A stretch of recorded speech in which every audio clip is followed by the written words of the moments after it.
Bonjour, encore une autre fois avec vous, Jamal Deloukar. Dans le cadre de notre vidéo précédente, on a traité du coaching et sa relation avec plusieurs domaines d'application. Aujourd'hui, on va parler exactement de la posture du coach ou le profil du coach ou le savoir-être du coach.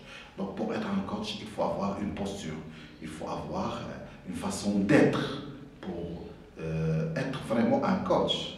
Donc, comment on peut schématiser, résumer ce savoir-être, hein, cette technique d'être?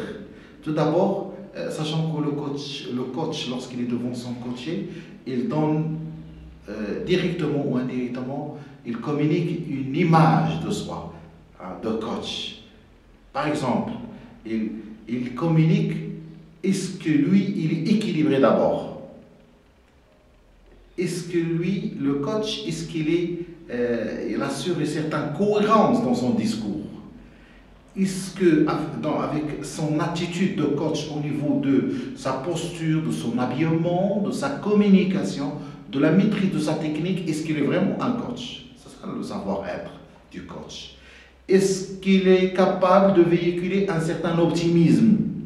Parce que tu ne peux pas travailler avec un coach soi-disant qui se prétend coach alors qu'il est pessimiste.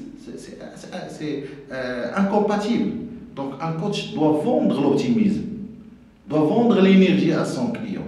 Donc c'est un relais de communication énergétique ou émotionnelle à proprement dit. Donc l'être du coach, c'est sa confiance en soi.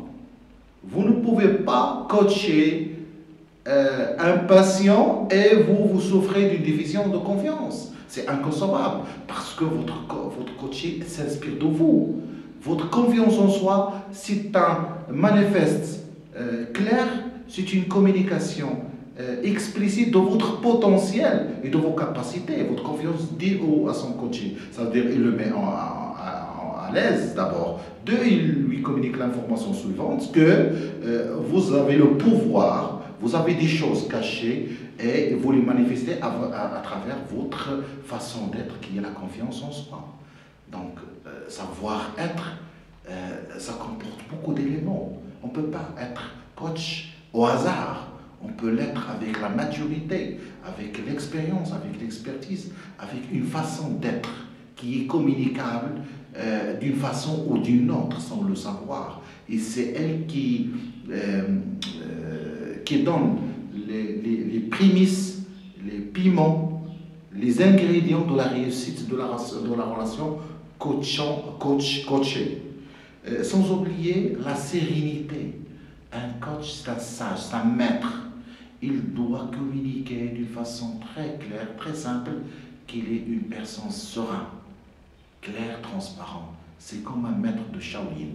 C'est quelqu'un qui a beaucoup appris de la vie, de l'expérience, qui a beaucoup affronté plusieurs émotions, qui arrive à certains moments de maîtrise de ses émotions. Il arrive à certains niveaux de maîtrise de sa conscience de soi. Il se connaît lui-même, comme on dit Descartes, la connaissance, connais-toi toi-même.